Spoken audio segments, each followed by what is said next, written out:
Oo, dyan si babae kasi ayoko siyang natutulog sa lapag eh. So, hello mga ka-Double B. Ayan. So, samahan nyo ako for today's video at meron tayong tutulungan na tao. So, tara na. First ay, syempre manghihiram ako ng motor dahil wala nga akong motor. Para may sakato para natin yung gagawin natin ay kailangan natin manghiram ng motor dito sa kapitbahay.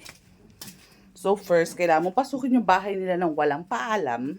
Ay, pangalawa, tinaguan pala ako dahil naririnig na ako sa labas. Ang galing, di ba? Kasi dito sa taong to ako hihiram ng motor at wala siyang choice.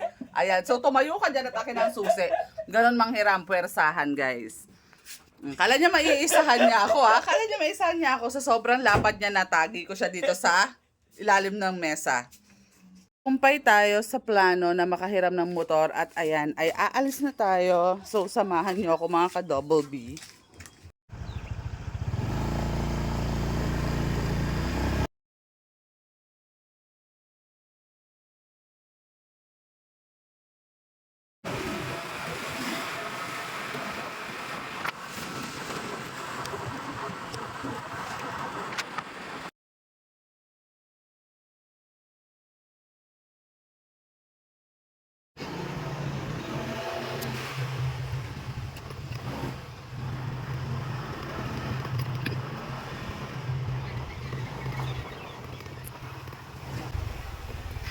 Ayun ang angkel kong pogi.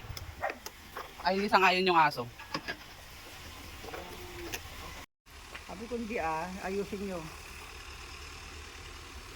Gusto mong maligo kalingkaya, no? Swimming pool. Pandarin mo lang to. Pupunta na doon yung tubig.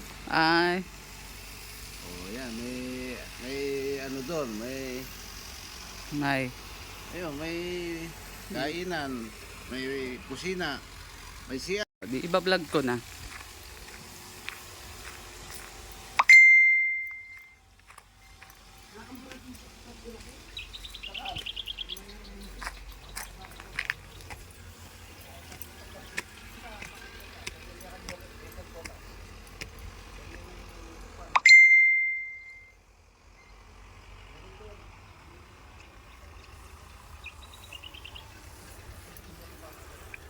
Uncle, ilang feet tong ano netong swimming pool para nakamamatay naman? 5 feet lang to? Ayingay mo! Syempre, asan na yung Nakamega po! tanghali na, hindi ka pa gumigising. O yun naman pala, kanina pa ako nagsasabing magsilabas kayo dyan. Ayan, ganyan, magpaaraw kayo, may vitamina pa to. Sige, hindi nagkukulong kayo dyan. Nakabukas ba aircon nyo? Papasok nga ako. Gusto ko yung mga bagong gising yung mga binablog ko eh.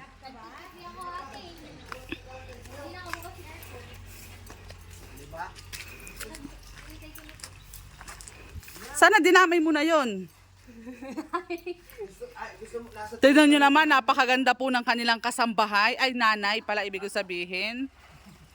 Napakasipag talaga ng auntie ko. Kasi itong anak na to, walang alam. Saban na yung alat kalingka. Saban. Masisira din mga yan. Hindi lang.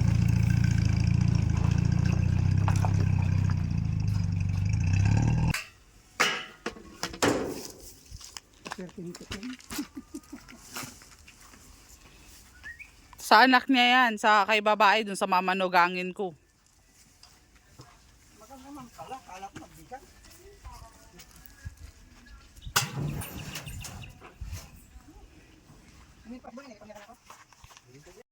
Saan ka natutulog? Diyan ka natutulog. Dito siya natutulog. Bibigyan ko siya ng hihigaan niya eh. Wala kami higaan, karton. Ayan. Yan o, yun sila. Mm-mm. Bake.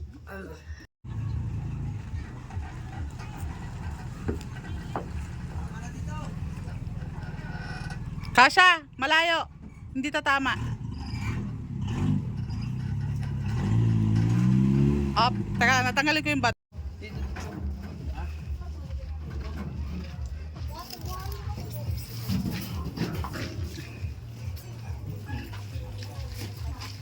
Ayan.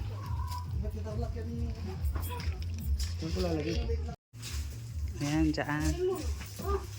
Para mahigaan si babae. Manugang ko yan eh. Mamanugangan ko in the future yan eh.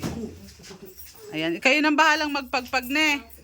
Hindi ko nadala yung karton. Oo, okay lang. Sa next time na lang yung karton.